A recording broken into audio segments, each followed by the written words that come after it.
There are files the world was never authorized to read. There are scrolls that survived fire, time, and the hand of men, only to vanish inside vaults where light never enters. And there is a protocol, as ancient as the very institution that created it, whose sole purpose is to decide what humanity is permitted to know about itself. The Gospel of Judas Protocol is not a legend. It is not a theory born in the dark corners of the internet. It is an architecture of silence, built over centuries, invisible bricks erected upon the collective memory of billions of people. A mechanism that turns in silence, erasing with surgical precision the traces of a spirituality that dared to be different, and was for that very reason condemned to disappear.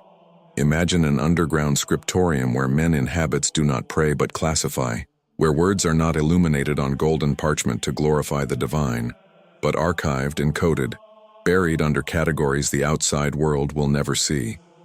Imagine that in that space of stone and silence, there is a special drawer, a chamber that appears on no official inventory, where the texts that could change everything lie sleeping. Texts about Judas, about the nature of Christ, about what really happened on that final night, before the betrayal that all of Western civilization learned to hate. But what happens when one of those scrolls escapes? When desert sand preserves better than palace marble?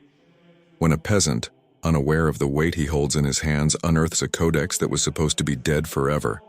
The protocol springs into action, not with swords, not with pyres, at least not anymore, with something more sophisticated, more invisible, narrative control, the calculated decision about what is authentic, what is heresy, what is relevant, what is forgettable. A guillotine that does not sever heads, it severs meanings. This is the threshold you are about to cross. A portal that leads not to a museum hall or an academic conference, but to the heart of one of the greatest monopolies history has ever known, the monopoly over the spiritual origins of humanity. If this mystery has already touched something in you, if you have ever felt that the story you were told had too many gaps, too many convenient silences, stay.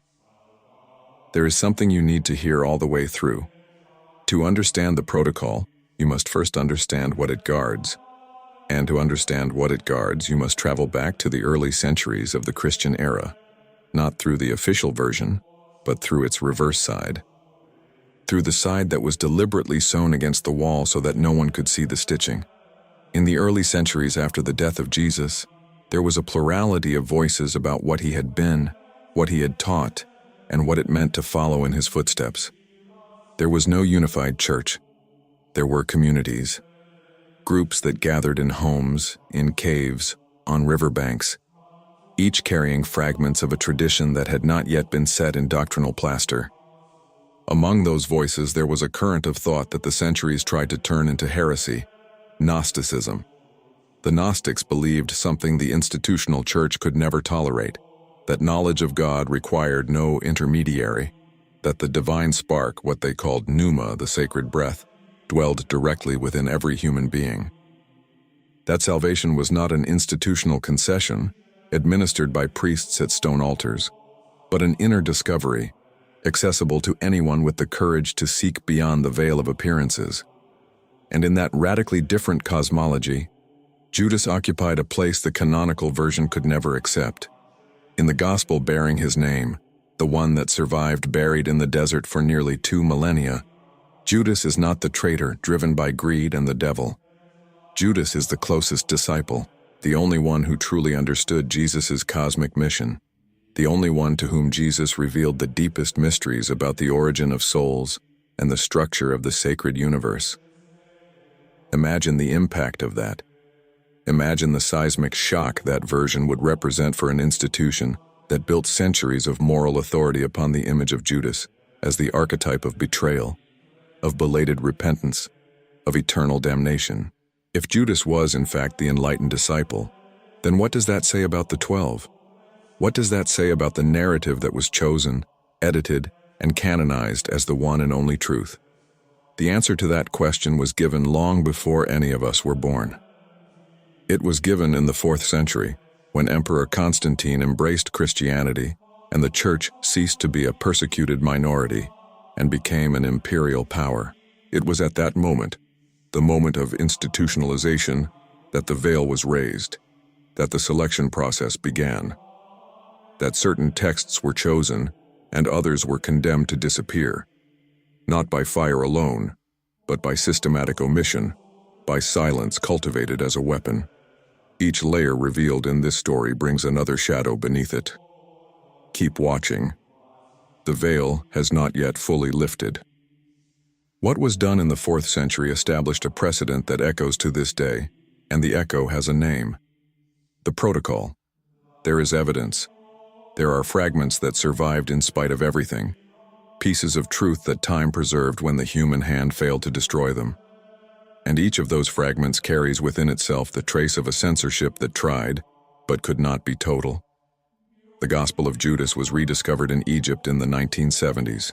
A peasant found a leather codex inside a limestone box in a cave near Alminia. What followed was not a race for preservation and study. It was something more like a bureaucratic nightmare, a labyrinth of hands passing the manuscript from one to another, each exchange increasing the damage, the degradation, the fragmentation. The codex spent years stored under inadequate conditions, in freezers, in vaults, as if there were a gravitational force pulling it away from the light of public scrutiny. When it was finally studied, when the fragments were patiently reassembled by dedicated researchers, what emerged from those worn papyrus pages was devastating in its simplicity. Jesus speaks with Judas apart from the others. He teaches him about the immortal generation, about the aeons, about the structure of the sacred cosmos, and he asks him to hand him over. Because that act would not be a betrayal. It would be the final liberation of the spirit imprisoned in flesh.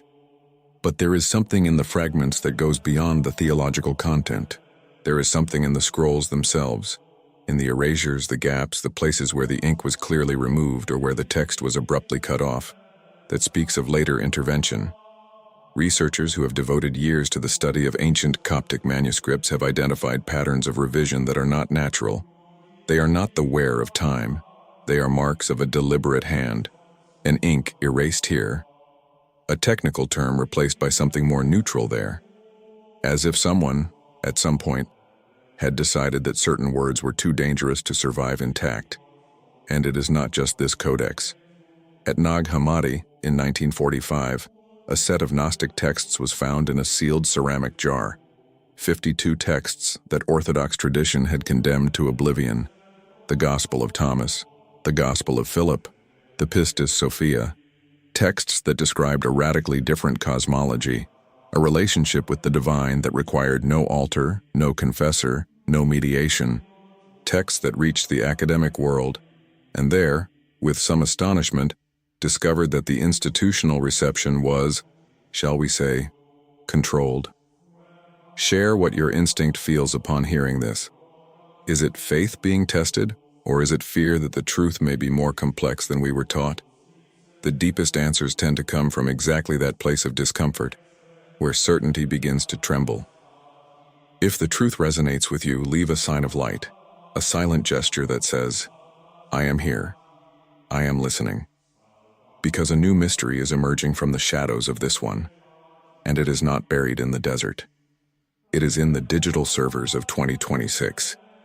The conflict between what must be remembered and what must be forgotten did not end in the 4th century.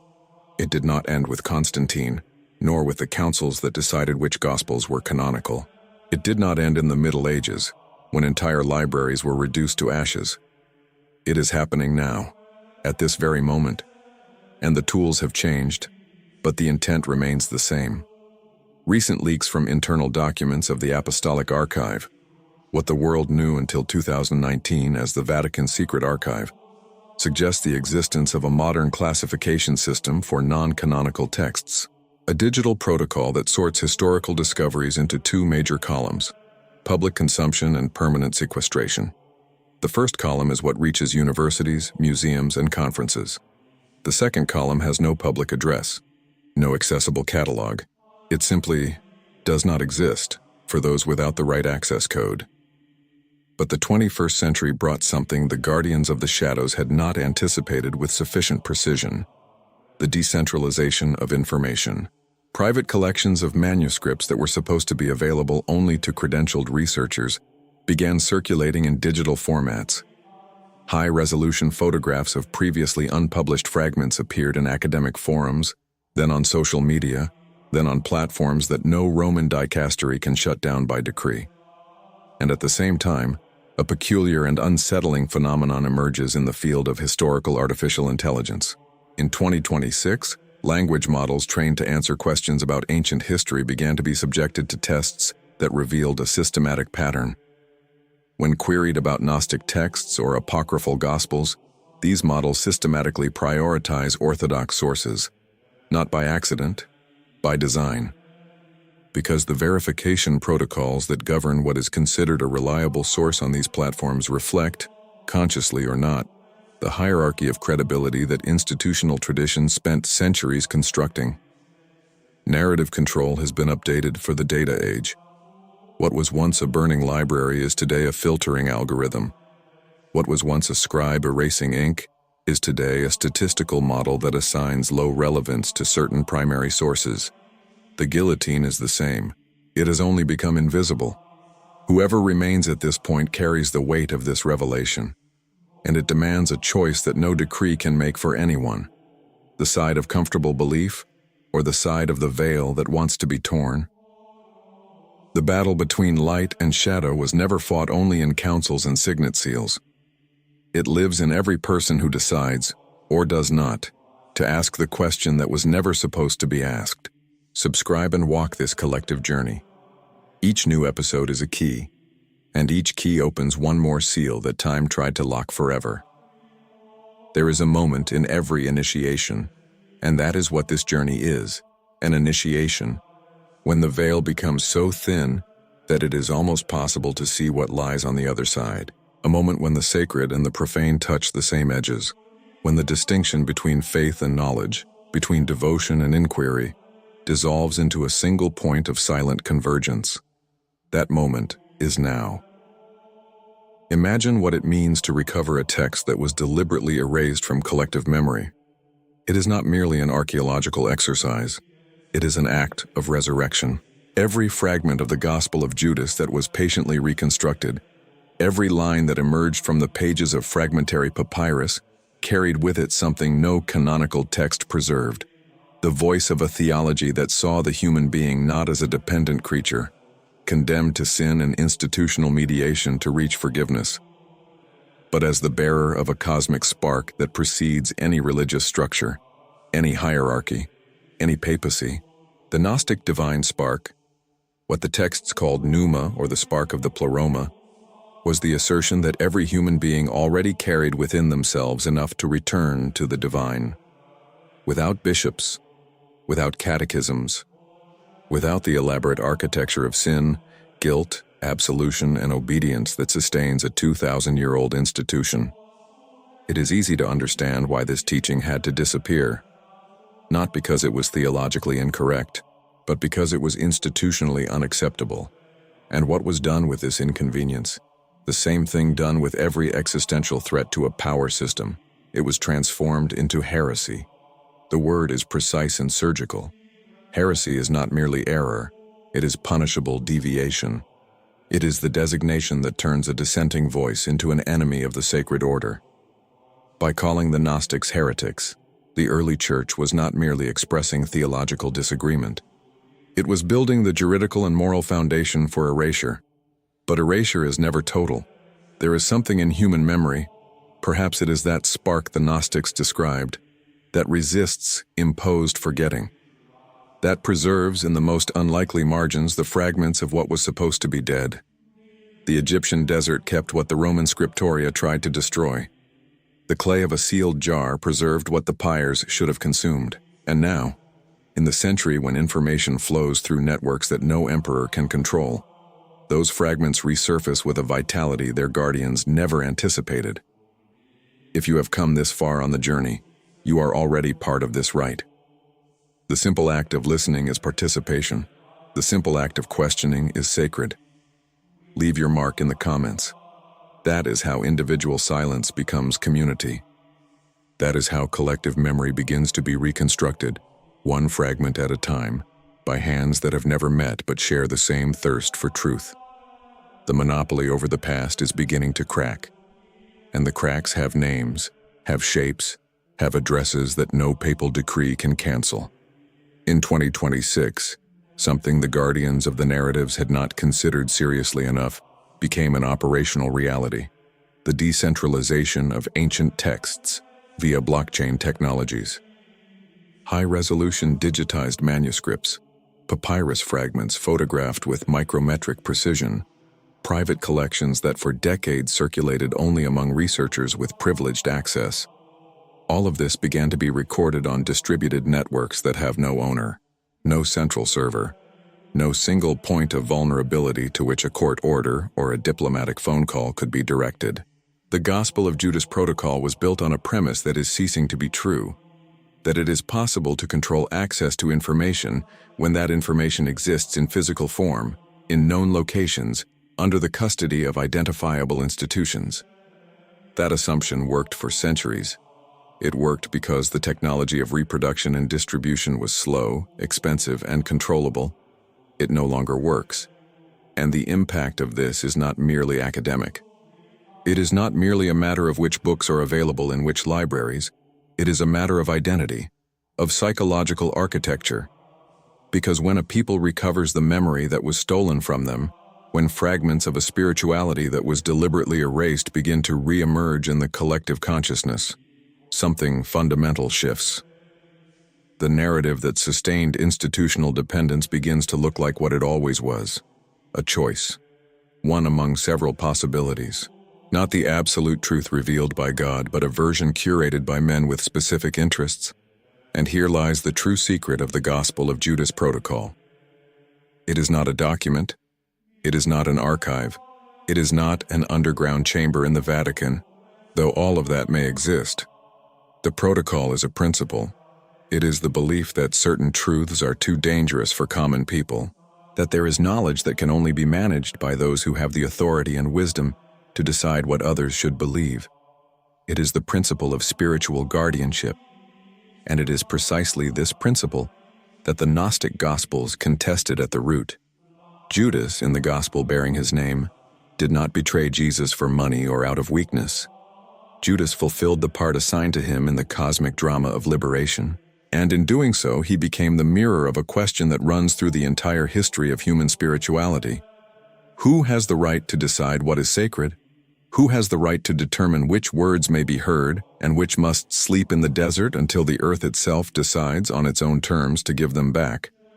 The answer the Gnostics gave, and which the texts recovered from Nag Hammadi, from Egypt, and from other margins of the world continue to whisper, is that this right belongs to no institution, that the divine spark recognizes no jurisdiction, that pneuma carries no credentials, that the truth, once spoken, cannot be overruled by any council, any index, any verification algorithm.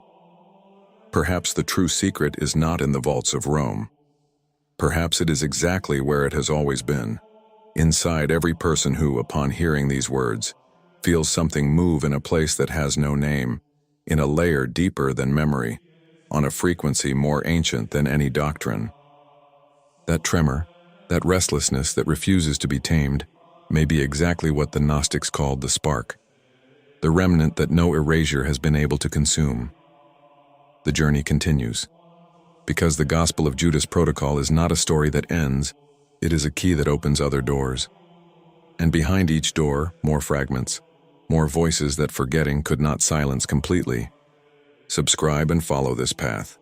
Each new episode is a flame lit in the dark, a papyrus fragment returned to the light, a memory that refuses to die. Write in the comments what the silence told you today. Sometimes it is exactly there, in that simple gesture of putting into words what was felt, that the most ancient truth finds the voice it always needed.